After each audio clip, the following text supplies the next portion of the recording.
Good evening दोस्तों, मैं विनोद राजपूत फिर आपका सेशन सेंटर टीटी का लेके आया हूँ।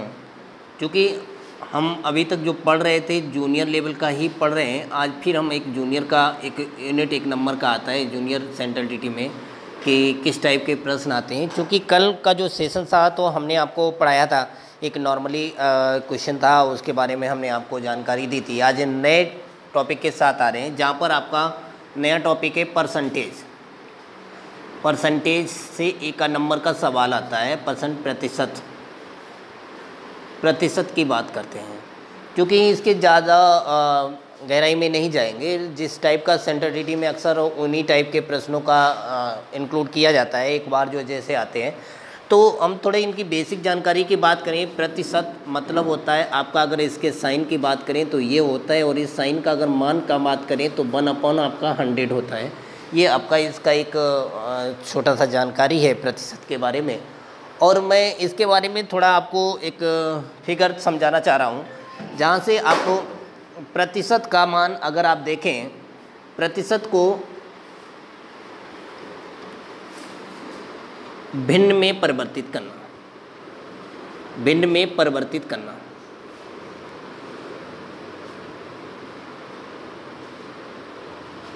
ये यूनिट आपका एक बहुत ही अच्छा यूनिट है। क्योंकि इससे यहाँ पर आपको क्या होगा कि आप आगे चलकर जो आपके सवाल हैं उन्हें सरलता से सॉल्व कर सकते हैं।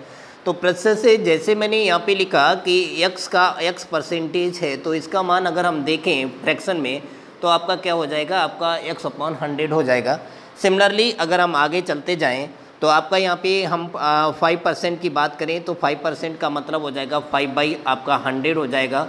और इसके फ्रैक्शन में देखें तो आपका कितना हो जाएगा, 1/20 हो जाएगा।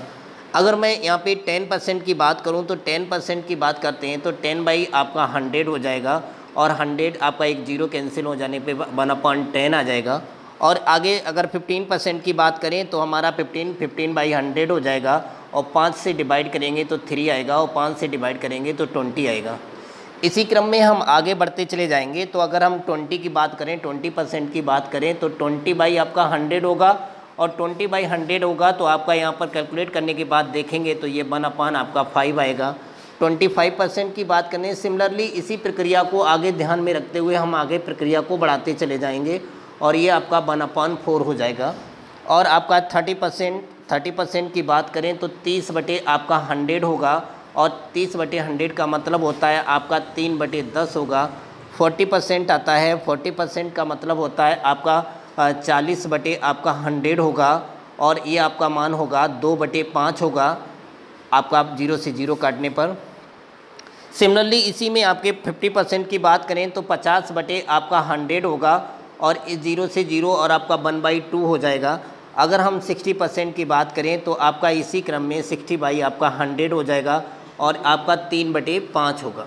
सिमिलरली आगे ही प्रक्रिया इसी क्रम में आपको लेते हुए आपको करनी होती है कि आपको एक नॉर्मल सवाल आता है। चूँकि हम सेंट्रल टीटी की बात करते हैं तो सेंट्रल टीटी में आपका जो क्वेश्चन आता है वो आपके अवमूल्यन पे आता है। मतलब आपका क्षय होता है किसी मूल्य को, उस अवमूल्यन के ऊपर आता है। जैसे कि हम आपको इस फिगर को बहुत अच्छे तरीके से ध्यान रखना है। कोई भी सवाल हम बहुत ही सरलता से सॉल्व करना आपको सिखा देंगे कि हर सवाल का आंसर कैसे निकाला जाता है, और अक्सर ये जूनियर लेवल में पूछा जाने वाला सवाल है। तो हम बात करते हैं क्वेश्चन के सवाल पर चलते हैं। तो एक सवाल आपका हम लिख रहे हैं, और उस सवाल को आप देखिएगा उसको कैसे आपको सॉल्व करना है। सवाल है आपका, एक छोटा सा सवाल है,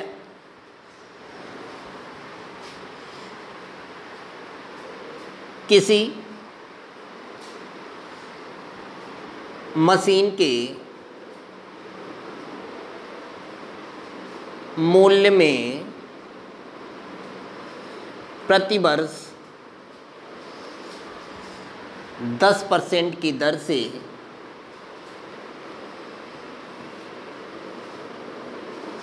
कमी हो रही है।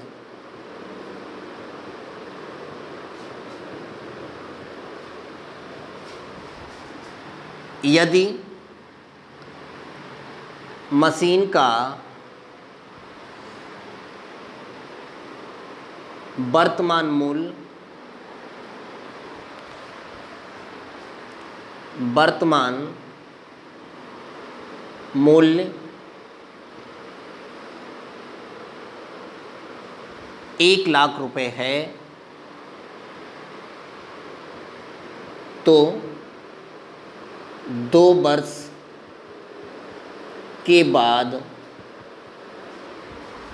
मशीन का मूल्य क्या होगा,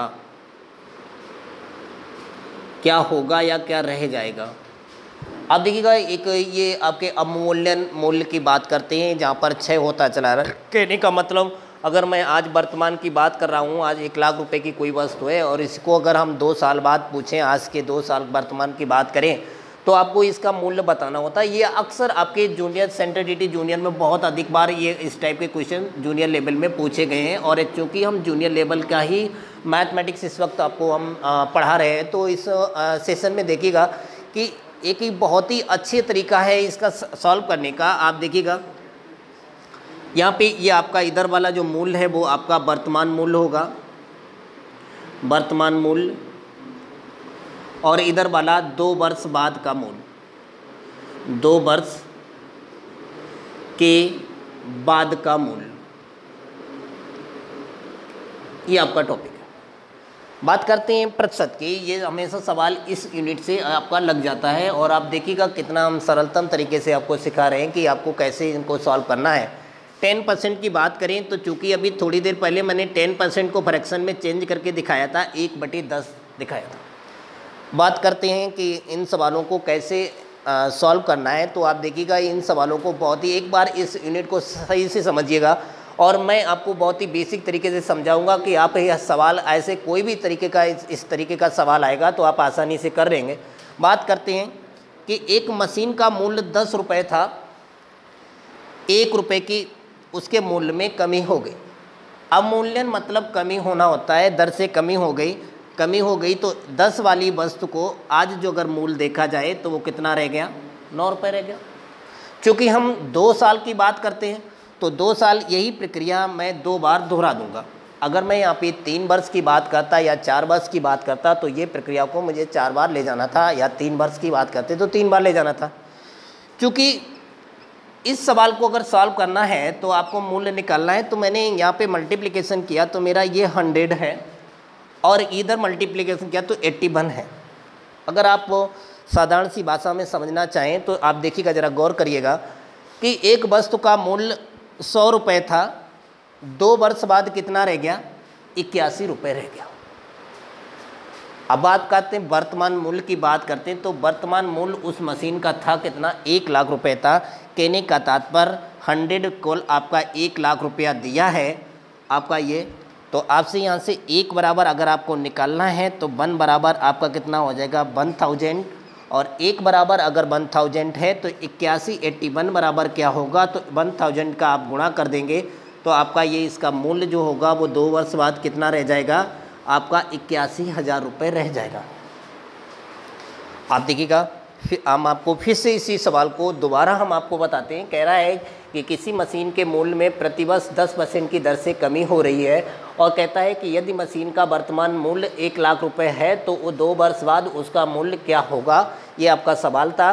क्योंकि मैंने कहा था कि ये आपका यूनिट आपका लास्ट वाला, अभी थोड़ी देर पहले सेशन हमने सिखाया था कि प्रतिशत को जब हम भिन्न में कन्वर्ट करते हैं तो उन्हें कैसे कन्वर्ट करते हैं, तो मैंने आपको प्रतिशत साइन का मतलब बताया था कि प्रतिशत का मतलब होता है 1/100। ये हमने आपको ऑलरेडी इस साइन का मतलब बताया था।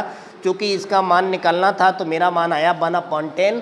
और इसको अगर देखें कि एक 10 रुपये की वस्तु को जब एक 10 रुपये की वस्तु अगर 1 रुपये कम पे बेची गई तो कितने में, 9 रुपये में बेची गई। तो ये प्रक्रिया 2 वर्ष की बात हो रही थी। तो सिमिलरली मैंने उस प्रक्रिया को सॉल्व करके इस सवाल का आंसर निकाला।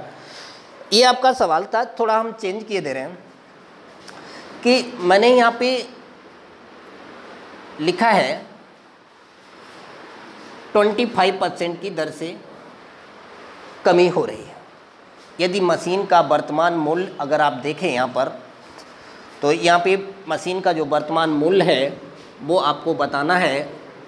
आप देखिएगा इस सवाल को हम फिर से आपको दोबारा लिख दे रहे हैं कि एक किसी मशीन का मूल्य 25% की दर से कमी हो रही है। यदि मशीन का वर्तमान मूल्य आपका 4800 रुपये है, 4800 रुपये है, तो 2 वर्ष बाद या 3 वर्ष, आप 3 वर्ष की बात कर लें तो, या 2 वर्ष की बात करते हैं, 2 वर्ष के बाद उस मशीन का मूल्य क्या हो जाएगा। तो सिमिलरली वही प्रोसेस मैंने आपको कहा था कि इधर आपको लिखना है वर्तमान मूल्य की बात करते हैं, वर्तमान मूल्य, और इस साइड आप करते हैं आपका 2 वर्ष बाद का मूल्य, 2 वर्ष बाद मशीन का मूल्य, मशीन का मूल्य, ये आपका प्रक्रिया थी। क्योंकि ऑलरेडी मैं आपको इस प्रक्रिया को समझा चुका था, तो मैंने इसकी परसेंटेज की बात करें तो हमारा लिखा था 25%। क्योंकि हम थोड़ी देर पहले इस परसेंटेज साइन का मतलब भी बता चुके थे 1/100, तो मैंने इसका फ्रैक्शन में मान ज्ञात किया, तो आपका कितना हो जाएगा, आपका यहाँ पे 1/4 हो जाएगा। अब आप यहीं से आपको सीखना है कि इस प्रक्रिया को कैसे सॉल्व करना है कि एक वस्तु थी जिसका एक मशीन थी जिसका मूल्य 4 रुपये था, 1 रुपया कम हो जाने से अब उस मशीन का मूल्य क्या रह गया, 3 रुपया रह गया। क्योंकि 2 वर्ष की बात हो रही, तो सिमिलरली मैंने इसको वही प्रक्रिया दोहरा दी, क्योंकि मैंने ऑलरेडी बता रखा था कि इन दोनों का आपस में गुणा कर लेंगे तो ये 16 रुपये वाली वस्तु को उसने कितने रुपये में बेचा, 9 रुपये में बेचा। कि एक वस्तु का मूल्य 16 रुपये था, एक मशीन का मूल्य 16 रुपये था, और बाद में 2 वर्ष बाद उसके 25% की क्षय हो जाने से कितना रह गया, उसका 9 रुपये रह गया। अर्थात 16 रुपये बराबर मेरे पास दिया हुआ था 4800 रुपये, तो यहाँ से मैंने 1 बराबर निकाला, तो 1 बराबर हमारा यहाँ पे कितना आ गया, 300 रुपीज़ आ गया। 1 = 300, तो आपका 9 बराबर निकालना था, तो इसमें 300 का गुणा कर दिया मेरा, तो आपका फाइनल आंसर कितना आ जाएगा, 2700 रुपये आएगा। मैं आशा करता हूँ आपको ये प्रक्रिया समझ में आई होगी कि आपको कैसे लगाना है। लेकिन इन सवालों में हमने आपको कमी की बात की थी। अगले यूनिट की बात करें, सेकंड टाइप से भी आपको पूछा जाता है, ये यूनिट आपका सेकंड टाइप है ये, क्योंकि उससे पहले वाले सेशन में हमने आपसे ये बोला था कि वो आपका सेकंड वाला टाइप जो था वो आपका जो था वो आपकी कमी पे बात हो रही थी, लेकिन इस वाले सवाल में आपका क्या आ रहा है कि वृद्धि की बात हो रही है। तो इस सवाल को अगर देखें तो चूँकि प्रक्रिया वही सेम थी, यहाँ पे हम वर्तमान इसका सॉल्यूशन की बात करें तो वर्तमान मूल्य की बात हम करते हैं, वर्तमान मूल्य, वर्तमान वस्तु का मूल्य, या वर्तमान मूल्य लिख लीजिए, वर्तमान मूल्य लिख लीजिए, और इधर आपका 2 वर्ष बाद का मूल्य लिख लीजिए, 2 वर्ष बाद वस्तु का मूल्य, ये आपका हो गया यहाँ पे। तो एक आपका सेम प्रक्रिया थी, चूँकि 4% की बात कर रहे थे, तो 4% बराबर ऑलरेडी मैंने अभी आपको सिखाया था। निकालने का तरीका क्या था कि ये आपका तरीका था कि आपको यहाँ पे ध्यान रखना था, परसेंटेज जो साइन था उसका मतलब होता था 1/100, और 4 में अगर गुणा करते हैं तो 1/25 आपका आंसर आपका फ्रैक्शन में मान होगा। क्योंकि 25 रुपये की कोई वस्तु थी, पहली साल में 1 रुपये मूल्य बढ़ जाने से 25 वाली जो वस्तु है वो कितने में मिलने लगी, 26 में मिलने लगी। क्योंकि 2 वर्ष की बात हो रही थी, तो 2 वर्ष में हमने 25 वाली वस्तु को 26 में कर दिया। क्योंकि हमने ऑलरेडी आपको प्रक्रिया पूरी समझा रखी है कि कैसे आपको करना था, और सिमिलरली आपका इधर की बात करते हैं तो आपका ये 676 होगा। बाकी प्रक्रिया सेम उसी प्रोसेस पे थी जैसे कि हमने पिछले आपके क्वेश्चंस में आपके बताया था कि आपको कैसे इनको सॉल्व करना था। तो हमने आपको कमी वाले में कमी वाली प्रक्रिया थी, लेकिन यहाँ पे देखिए जब वृद्धि की बात होगी तो ऐड होगा, और जब कमी की बात होगी कम होगा। देखिए हमने यहाँ लिखा है 25 रुपये वाली वस्तु को 1 रुपये अधिक पर बेचा, मूल्य बढ़ के जाने से कितना हो गया, 26 रुपये हो गया। 25 वाली वस्तु 26 में हो गई, और इसकी प्रक्रिया को ध्यान में रखते हुए किया। तो चूँकि वर्तमान मूल्य हमें दे रखा था 50,000 रुपये दे रखा था, वर्तमान मूल्य मुझे 50,000 रुपया दे रखा था। तो हमने आपको ऑलरेडी सिखा रखा था कि आपको ऐसे सवालों को सॉल्व करने के लिए मैंने इसे यहाँ डिवाइड किया, तो 1 = आपका कितना निकल के आ गया, 80 आ गया।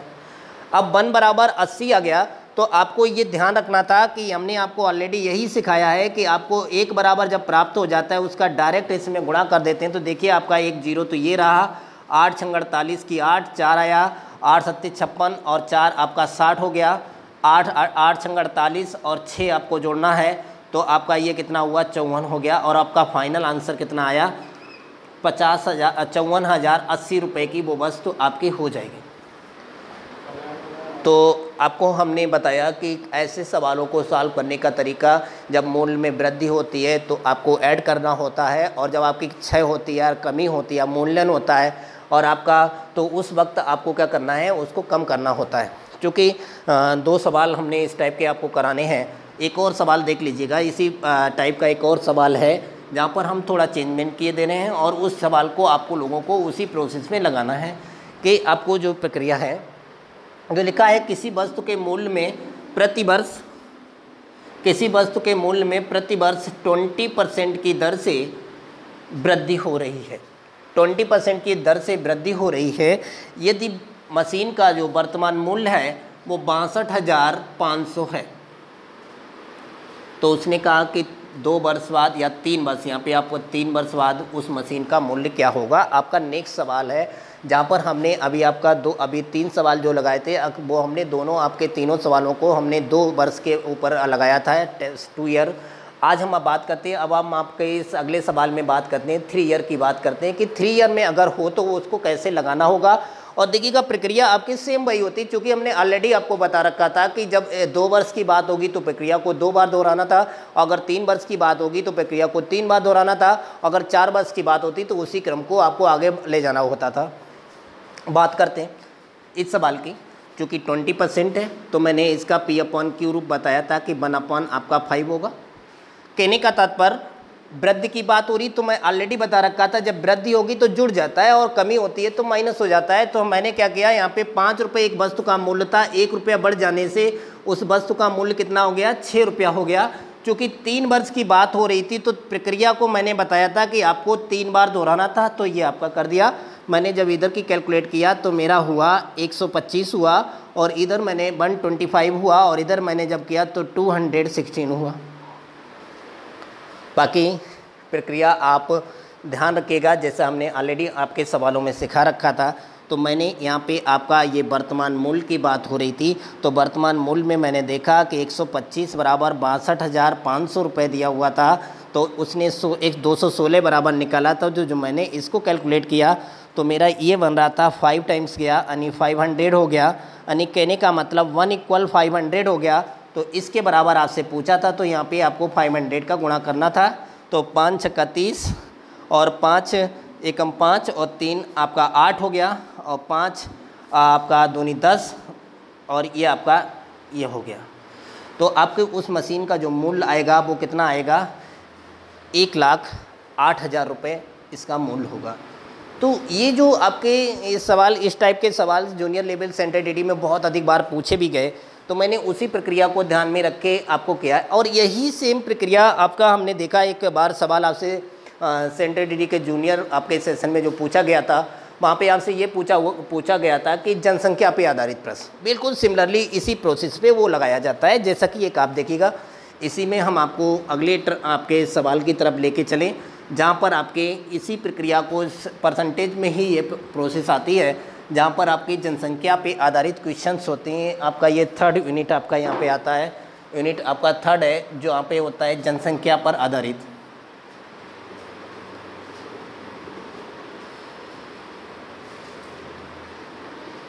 जनसंख्या पे आधारित तो बात करते हैं आपके क्वेश्चन को लेके, हम आपको समझाते हैं कि कैसे क्या वही तरीका अपनाया जा सकता है जो इससे पहले वाले सवालों में मशीन के अवमूल्यन वाले में हुआ था। तो हाँ, उसी प्रकार को जैसे कहते हैं कि एक गांव की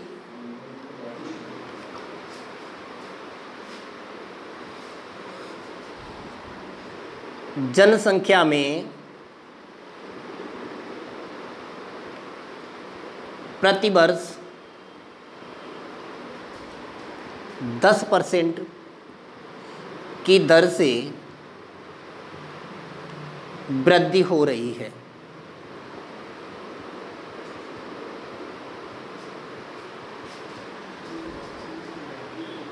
यदि वर्तमान में उस गांव की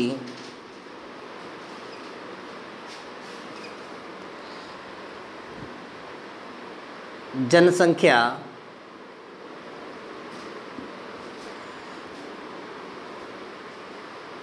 8,000 है, तो 2 वर्ष बाद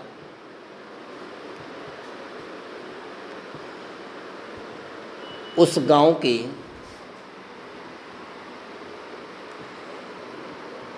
जनसंख्या कितनी हो जाएगी।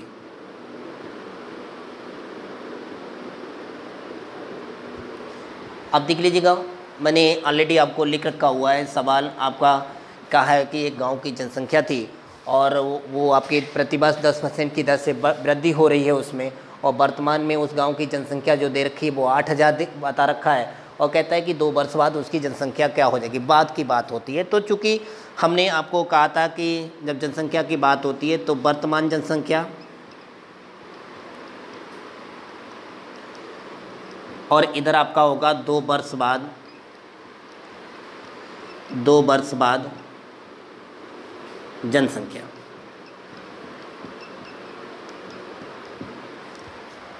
देखते हैं 10% को, चूँकि हमने फ्रैक्शन में बताया था 1/, आपका 10 होता है। कहने का तात्पर्य, अब आप सीधा आप क्वेश्चन के सॉल्यूशन पर जाएं तो आप देखें कि मैंने ऑलरेडी आपको यही सिखाया था कि अगर एक गांव में 10 आदमी रह रहे थे, पहली साल में एक आदमी बढ़ जाने से कुल आदमियों की संख्या कितनी हो गई, 11 हो गई। चूँकि 2 वर्ष की बात है तो मैंने प्रक्रिया आपको यही सिखाई थी, ये आपकी हो गई। हमने ये भी सिखाया था कि आप आपस में गुणा कर दीजिए, तो ये 100 हो गया, और इधर आपने गुणा किया तो आपका ये कितना हुआ, 121 हो गया, 121 हो गया। क्योंकि मैंने आपको ये बताया था कि आप अगर साधारण सी भाषा में समझें तो एक गांव में 100 आदमी रह रहे थे, 10% की दर से उसमें वृद्धि की गई, तो आपका 10% की दर से उसमें वृद्धि हो जाने से आपकी वो कितनी हो गई, 121 हो गई। इसको हम बेसिक तरीके से भी करा सकते हैं। बेसिक बहुत ही कल्याणित प्रक्रिया हो जाएगी। आपको 2-3 तरीके अलग हैं, आप 10% बढ़ा दीजिए फिर उसका 10% निकाल के भी कर सकते हैं, लेकिन ये सरलतम तरीका है। एक बार आप फिर से देखिएगा कि एक गांव में 10 आदमी रह रहे थे, पहली साल में एक आदमी बढ़ जाने से नए आदमियों की संख्या उस गांव में कितनी हो गई, 11 हो गई। चूँकि 2 वर्ष की बात हो रही थी तो आपके कितनी हो गई, ये आपकी प्रक्रिया, यानी 100 आदमी थे और वो 2 वर्ष बाद कितने हो गए, 121 हो गए। तो आपका 100 बराबर मैंने देखा यहाँ पे कितना दिया हुआ है, आपका 8,000, तो 1 बराबर हमने यहाँ से निकाला तो मेरा कितना निकल आया, 80 निकल आया, और 121 बराबर हमने निकालना चाहा तो कितना आएगा, तो 8 एकम 8, 8 दूनी 16 और 8 एकम 8, और आपका आंसर आ जाएगा 9680। तो ये आपकी जनसंख्या हो गई कि 2 वर्ष बाद उस गांव की जनसंख्या क्या हो जाएगी, तो वो आपकी ये हो जाएगी।